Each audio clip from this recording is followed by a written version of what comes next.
Ce pourrait être le ralentissement du nombre de nouveaux cas en Italie, parce que comme l'expliquent les experts depuis le début de la crise, tant qu'il n'y aura pas de ralentissement dans la propagation, il n'y aura pas de rebond durable de la bourse, et ce malgré l'armada de mesures de soutien financier aux entreprises et à la population à travers le monde. La maladie a besoin d'être éradiquée avant que l'activité ne reprenne. Boris Johnson a d'ailleurs fini par prendre la décision hier soir d'un confinement total au Royaume-Uni.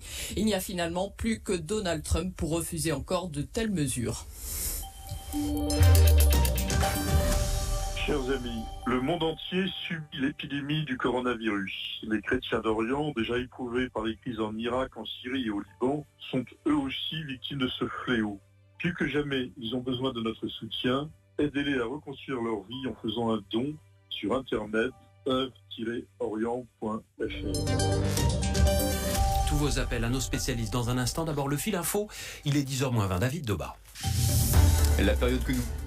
D'autres comparaisons que la grande crise de 1929. C'est Bruno Le Maire qui l'annonce ce matin sur France Info.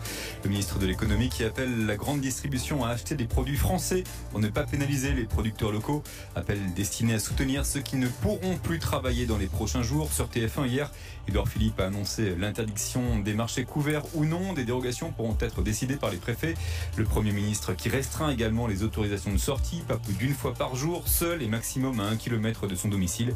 Ajoutant que le temps du confinement peut encore durer quelques semaines. Le conseil scientifique doit d'ailleurs donner son avis dans la journée. En attendant, l'épidémie continue de se propager.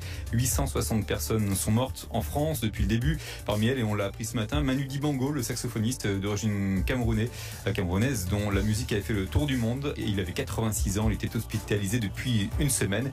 Et puis, parmi les autres sources d'inquiétude, la situation dans un EHPAD de Cornimont, c'est dans les Vosges. 20 résidents y sont décédés en lien toujours avec le Covid-19.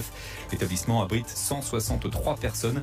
Ailleurs, la situation continue d'inquiéter, notamment au Royaume-Uni, où Boris Johnson décrète finalement le confinement de la population pour au moins 3 semaines. 300 personnes sont décédées dans le pays. France Info. Et tout est plus clair. Toujours avec nos spécialistes, Fanny Guinochet du journal L'Express et de France Info, et Philippe Duport, spécialiste à France Info des questions du travail. C'est Reda qui nous appelle d'Auxerre. Bonjour Reda.